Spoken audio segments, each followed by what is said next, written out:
Is there a fitting there? I hope. I also own a farm. Here we go.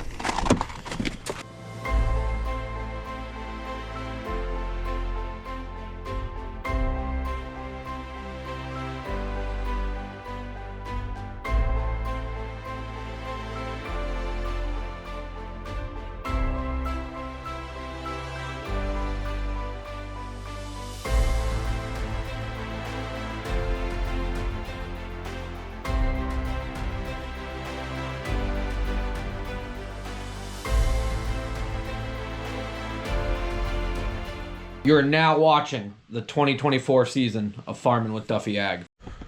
Well, yesterday we got some of this wrapped up a little more, got a fire extinguisher on it, and today we are stepping west. So Isaiah's here bright and early.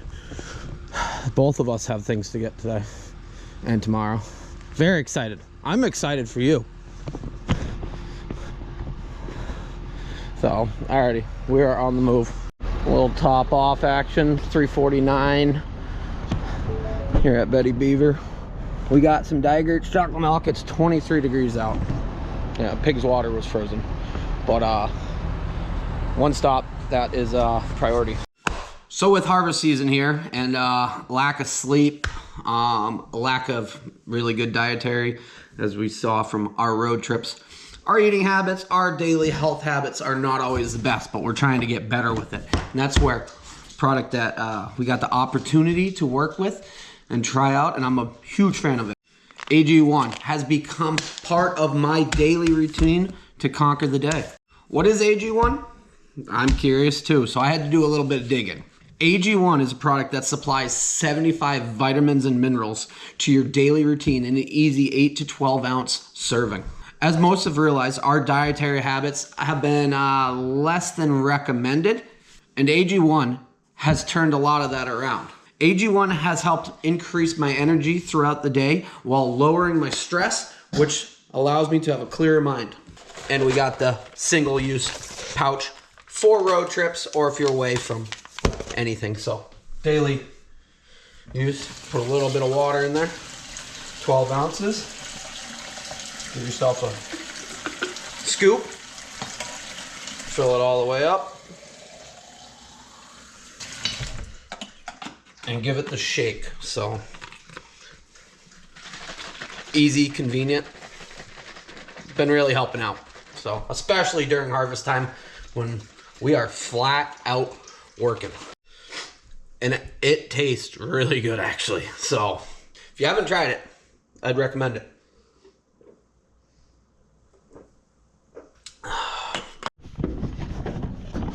If you're interested in giving the AG1 a try, click my link down below, drinkag1.com/farmingwithduffy. Right now, AG1 is offering a surprise limited edition gift on top of the welcome kit when you subscribe. However, it won't last long. So go to drinkag1.com/farmingwithduffy or scan the QR code to get started.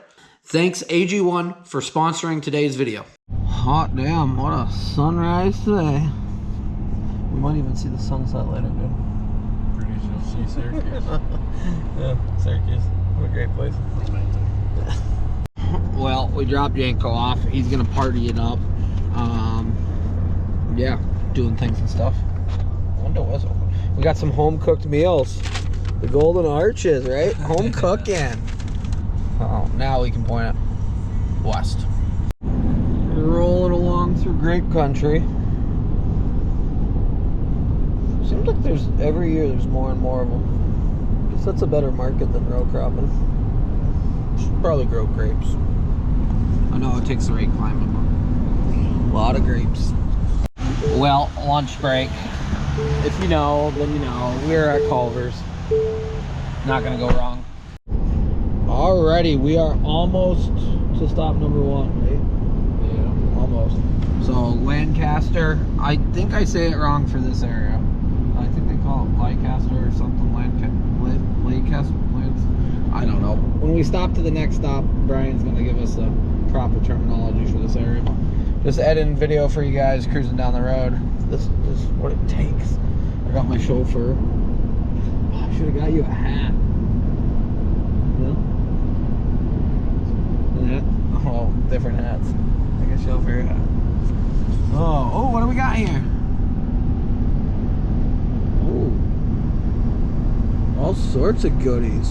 16-row planter, 24 air seater.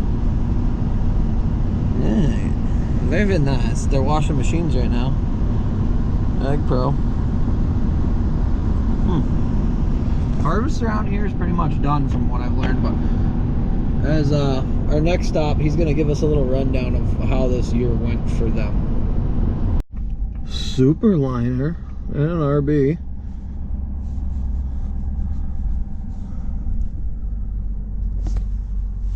Golden. So I'll explain this at some point. Big tech's up top there. We had a rollover tarp on that dump trailer. Oh, that is nice for grain hauling.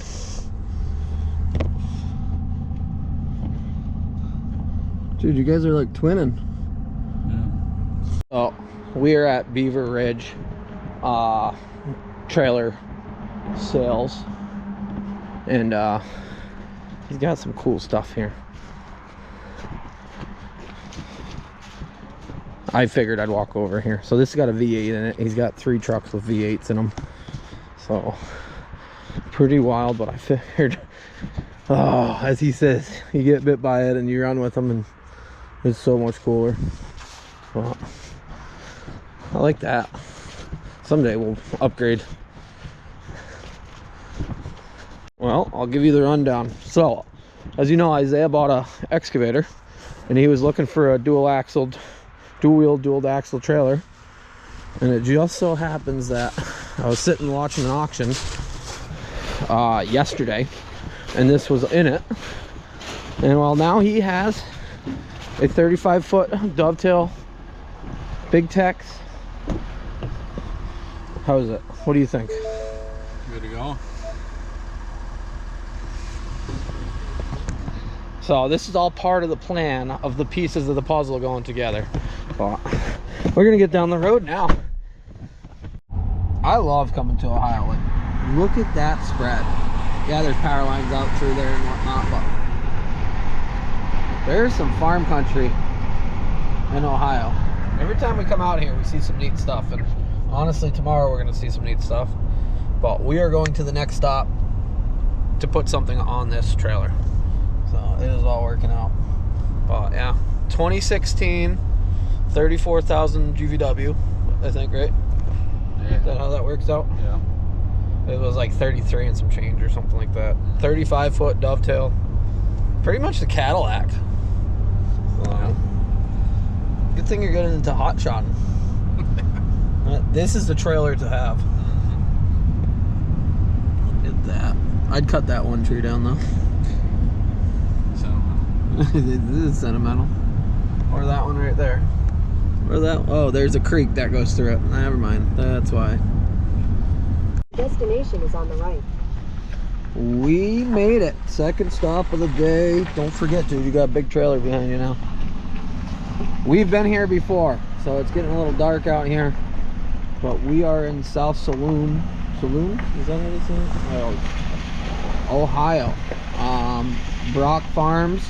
He actually moved the set of discs I got back and loaded them for me. When we came out here, got to see the Deutz. That was really good. Brian's actually laid up again. He got his foot messed up. Yeah, pull right up. There he is. So we got something here that we got to figure out how to put on the trailer. Well, we are here. Brian hooked us up. We're going to compare Dygert's milk to a local place here. I brought him out a half gallon of Dygert's and of chocolate, and then a thing of mocha. Mocha? I think that's what it's considered. Well, they're all done with harvest. They've had, I'll have him explain it actually after. But tractor started. They've been out with the Landau weatherproof on the Ford.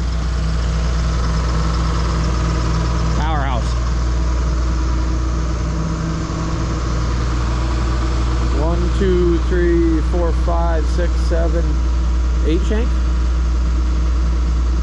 Is there a ninth one over on the other side? No, 8.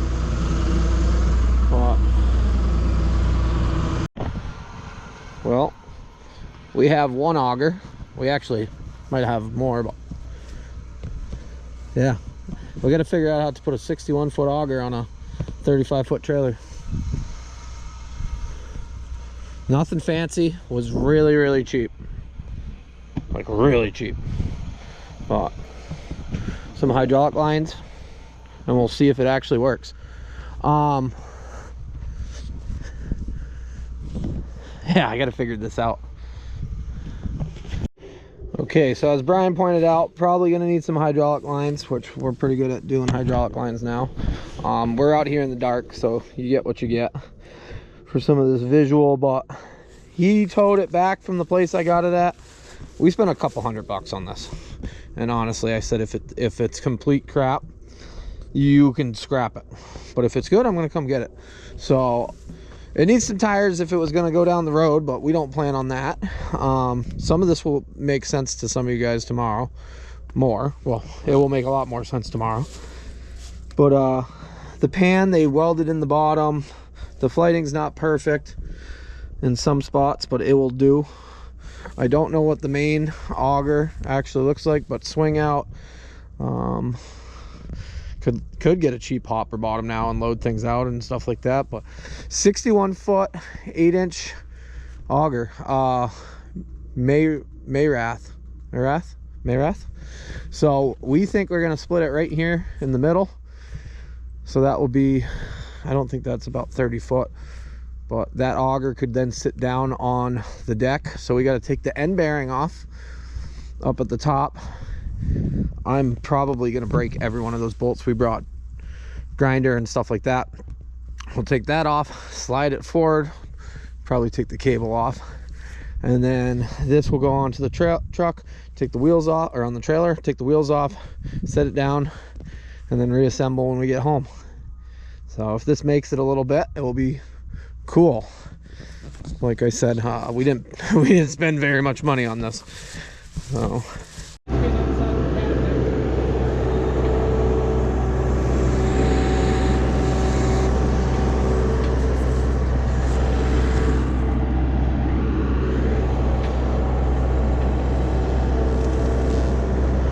Doing sketchy things, doo-da, doo-da.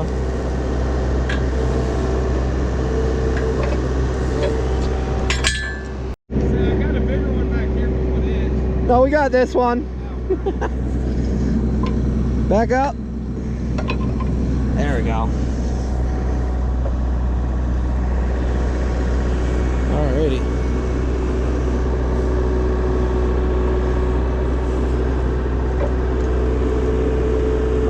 Oh, the block's bolted to the bottom of it. Doors open.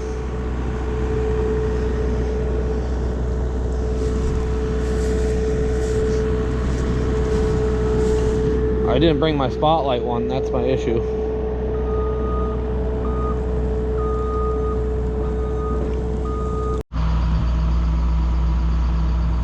Game plan. Take the end bearing off or cut it off or do something. Take the 4 straps off there, take that off, hopefully it slides out. Hopefully there's a coupler right there. Okay, so cut into the bearing a little bit. It's gonna get replaced anyways. We'll try to pop that off now. Okay, so that is off. Cut the bearing. We're good to go. Yeah, that'll be the plan then. Pick it up and I'll take those cables off. I'll just zing them off with the U-bolts. I'll probably cut them off with the torch. And then... Remember one thing, they're under tension. I know, that's what I'm worried about. I'd probably go down there and loosen them up down there in the big long eye bolts if you can. I don't know. They got like 8 or 9 nuts.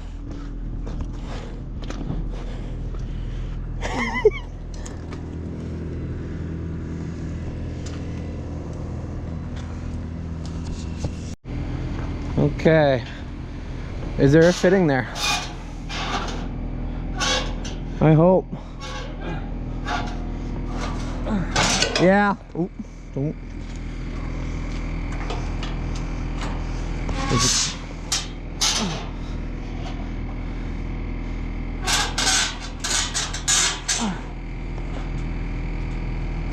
That looks newer. That auger piece. Come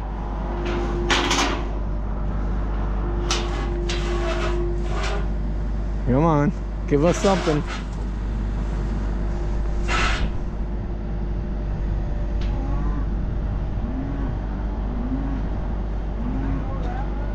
What? Yeah. What, that one? Oh, yeah, go over. There you go.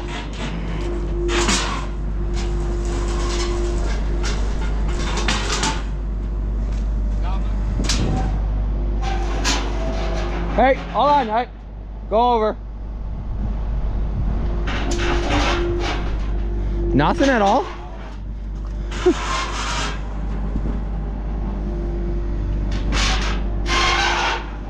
There's nothing down in there you can see? No. Hold on. I'll say he's about back.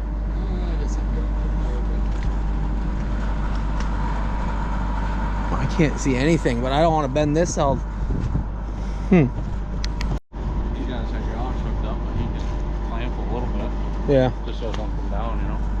So we haven't seen one, and looking down I can see that there's some bolts on a flange down there. So we're gonna cut it like right here, and then we'll put a shaft through it, drill it through, and that will hold it back together, because there's no point in having it down there.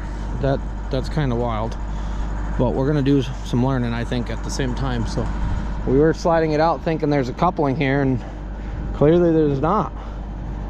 So they must have had it on the way up there or something like that, but that's gonna give us our best bet. Go up a little bit and then back up. Okay, so I got it cut, real straight cut, really good. That's really good. Let me build your house next. So he's gonna go up a little bit. Perfect. We just got those cables. If he backs that out of the way, then we can back this on the trailer. I never thought about how that pull-out is gonna be hanging off the trailer, but we'll get it. Where's my light? In my pocket. So the connector is like 2 feet down, but I wasn't gonna pull the really good bearing off and risk damaging that. So this will work. It's gonna be tight, I will tell you that. But new trailer, like this trailer is like basically brand new, so even the dovetail, it's gonna take a minute for him to get on it.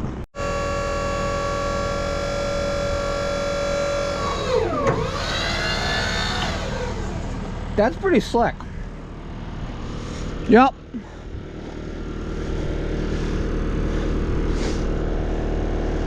Okay.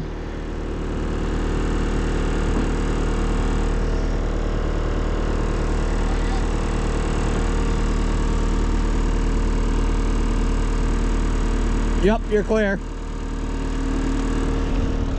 So probably gonna take the wheels off and sit it on some boards for lug nuts. Probably have them pick it up on each side just a little bit. Well, we made some progress here. We were chained down, we let the air out of the tires, so we can look down the tube. I don't know if you guys can see it. Down in there, there's a bolt that goes through. We're gonna do the same thing up here, and then the flighting will just get reconnected, probably put a patch across it or something. But we got to get the rest of that onto here, which will probably be get it up and slide it across. We are on there, good to go. Augers all supported, cables are tied up, a little bit of overhang but not bad. Buckets on there. I don't know how long that's going to stay on there. We're going to find out, but good to go. Brian's going to show us some goodies. First off, crop yields around here. That was one of my things.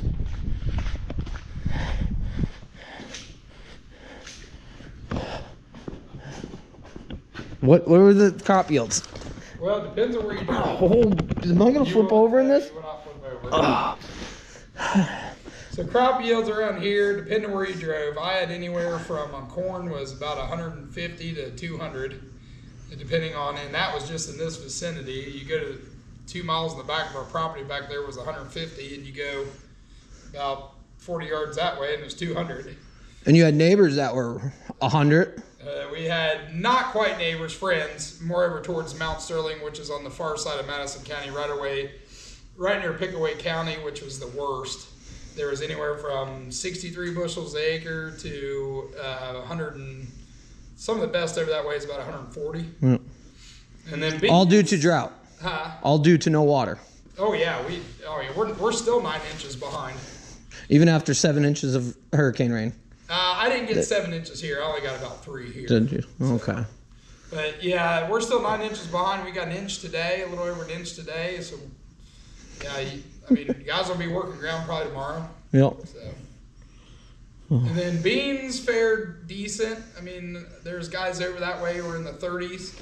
Mine were in the 60s, so couldn't complain about that. Just wish prices were better. But that is true. But it's crazy how drastic it changes. Oh yeah, I mean mile. Like you go a mile that way, and you can tell right where the rain quit. Our farm that's 7/10 of a mile or 7 miles that way, it was drastic change just from no rain. And yeah, you could drive any direction. It could be totally different, green, and the next minute it's all burnt up and dry. So most of Ohio is like that. Yeah. Hit or miss. What's that out again? It's out of my 855. And it happened about the same time as yours. 2 injectors let loose, and this one was the worst one. Yep. This one they had to beat the wrist pins out. It said no more. Yep. Hot damn. It's in that Ford Versatile out there, 855 big cam. Yep. Ours will be back together. It's together. It's just not it. But, oh. Well, it's loaded. We'll be back in the morning for more action. We're gonna go to dinner now. So, appreciate you guys watching. I'm hungry. See you guys on the next one.